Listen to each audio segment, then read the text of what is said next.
Japanese souffle cheesecake has been all over YouTube the past year, and it tastes cloudy, nary, and light and cheesy.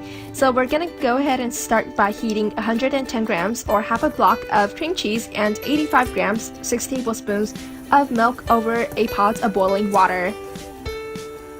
Use a spoon to press the cream cheese lumps out and mix until thoroughly melted, around 8 minutes.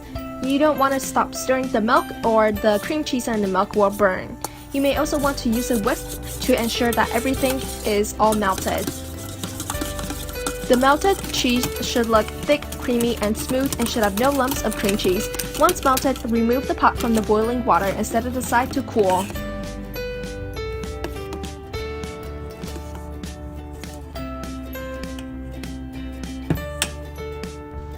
Separate 2 eggs into yolks and whites. Put the whites in a large bowl and then put the bowl into the fridge.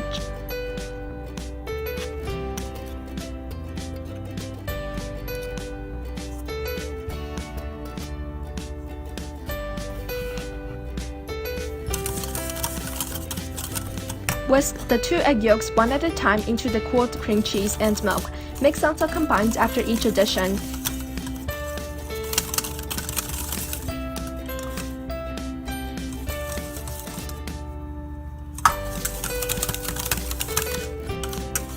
Then you want to sift over 20 grams of cake flour, then whisk until you don't see any more flour. You can reheat the mixture over the boiling water again for a few minutes if there are a few flour lumps that didn't get dissolved. You want to make sure that everything is very smooth without any lumps, and set it aside. Now take the chilled egg whites from the fridge and start beating it at low speed for 1 minute until it looks foamy. When it looks bubbly like this, here is 30 grams or 2 tablespoons of white granulated sugar. You want to add just a third of it. Continue beating on low speed for 3 minutes. The egg whites should drip and look loose. Then add another 1/3 of the sugar.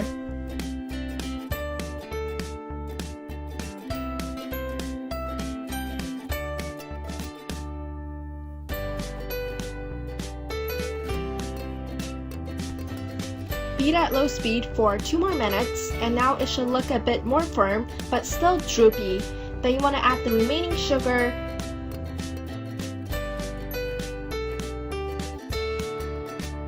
For the final stage, beat for 3 minutes and you should get soft, stiff peaks. Lift the egg whites and it should have a firm peak that won't wiggle around or is not loose, but you want to make sure that it is still curved, like this.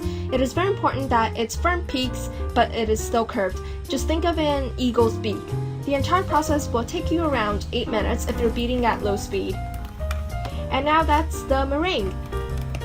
Take 1/3 of the egg whites and fold it into the cream cheese egg yolk batter.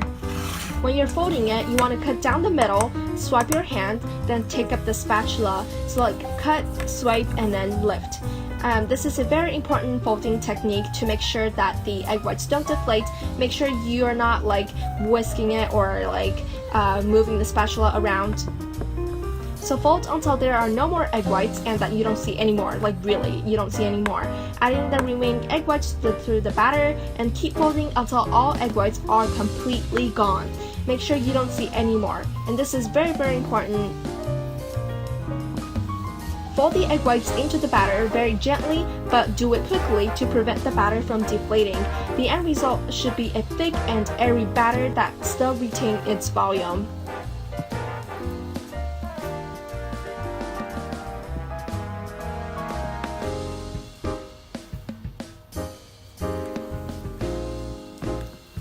Give it a one last mix, and now pour the batter into a prepared 6-inch round baking pan that's been lined with parchment paper on both the sides and the bottom.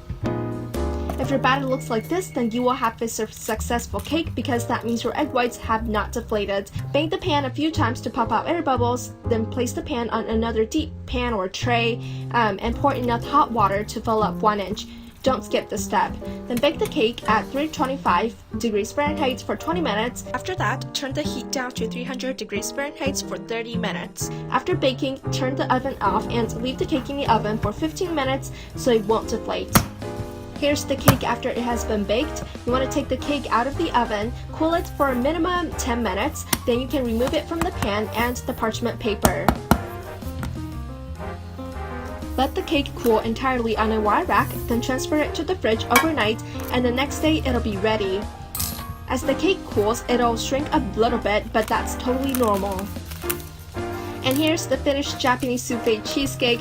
It took a lot of work and some patience, but it'll be all worth it. I cannot tell you how good this is. The words just are not enough to describe. So please try this recipe. The most important part is beating and folding the egg whites. Once you've got that, you're good to go.